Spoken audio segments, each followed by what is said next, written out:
16 ہے، انما تجزون ما کنتم تعملون. یہ جو میں نے کہا نا کہ قبر میں کہیں باہر سے تھوڑی کچھ آئے گا، ہم خود لے کے جا رہے ہیں. اللہ نے سورۃ طور آیت نمبر 16 میں کہا ہے کہ تمہیں ویسا ہی بدلہ دیا جائے گا جو تم کر رہے تھے.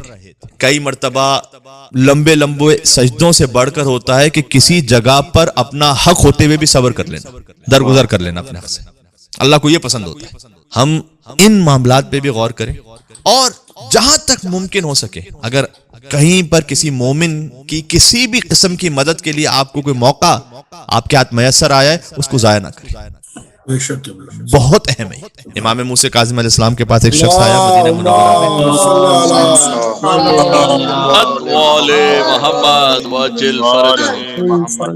میں. تو امام کے پاس وہ شخص آیا، آ کے کہتا ہے کہ مولا میں شہر رے سے آیا ہوں، اور وہاں پر جو حاکم ہے وہ اپنے آپ کو آپ کا ماننے والا کہتا ہے، اور اس کی اپنی غلطی کی وجہ سے اس نے مجھ پر اتنا زیادہ ٹیکس لگا دیا ہے کہ میں وہ دے نہیں سکتا. تو وہ مان بھی نہیں رہا. تو مولا آپ اگر کچھ سفارش کر دیں.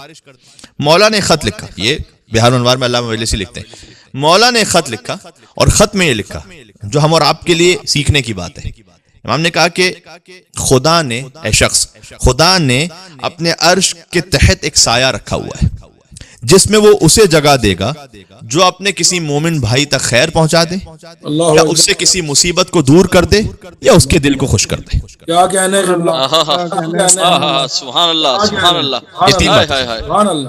امام باب الحوائج نے، جو خود باب الحوائج تھے، انہیں ہمیں لہذا روایات کے مفہوم میں خود امام باب الحوائج موسیٰ کاظم علیہ السلام ہی نے ارشاد فرمایا ہے کہ جو ہم اہل بیت سے نیکی کرنے پر قدرت نہ رکھتا ہو، اسے چاہیے کہ ہمارے صالح مومنین کے ساتھ نیکی کرے،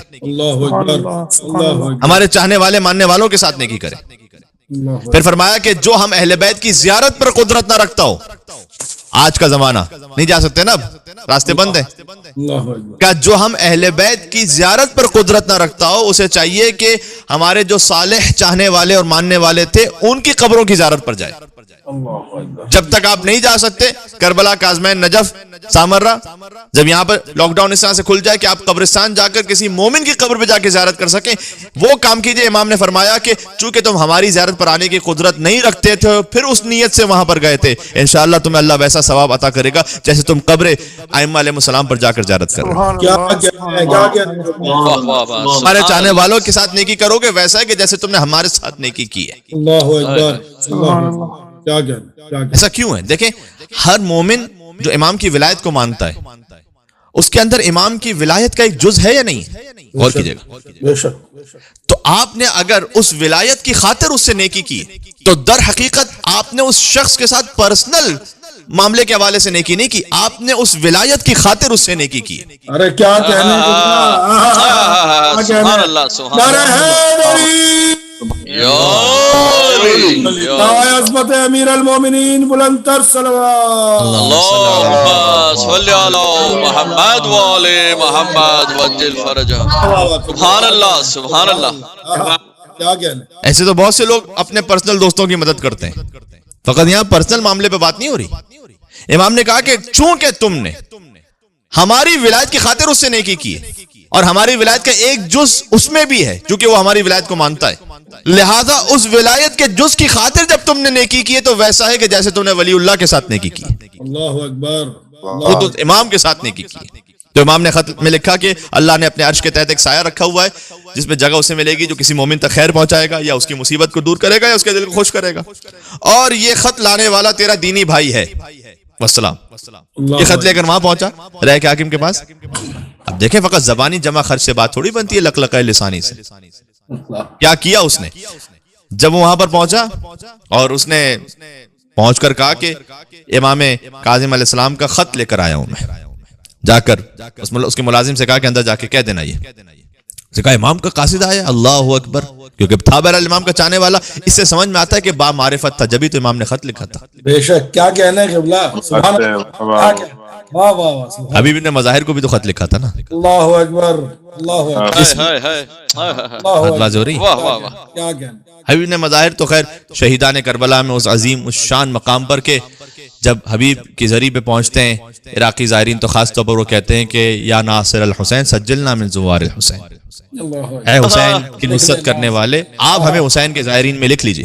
واہ واہ واہ، بالکل حبیب نے مظاہر ہیں بھی اسی مقام پر، ہے نا، ذریعہ بے شک بے شک بے شک، تمام شہیدان کربلا الگ مدفون ہیں اللہ اکبر، گنج شہیدہ میں، اور حبیب نے مظاہر اس مقام پر ہیں کہ جیسے واقعاً ایک گھر کے چوکھٹ کے باہر کوئی چوکیدار ہو، بے شک۔ ارے قبلہ کیا کہنا ہے، کیا کہنا ہے، سبحان اللہ، جو نام نوٹ کر رہا ہو کہ کون آ رہا ہے کون جا رہا ہے۔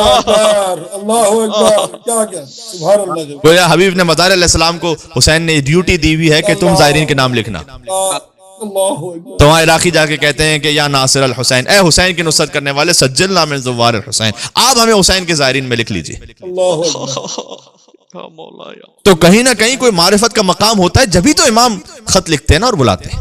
تو امام نے جب خط لکھا تو اس میں تھی ایک معرفت، باہر آیا اس قاصد کا، یعنی وہ جو شخص جس کا کام تھا، اس کے ہاتھوں کا بوسہ لیا، پیشانی کا بوسہ لیا، امام کا خط پڑھا اور کہتا ہے کہ یہ ٹیکس میں اپنے پاس سے جمع کرواؤں گا۔ پھر کہتا ہے میری اپنی دولت جتنی تھی اس کو آدھا تقسیم کیا۔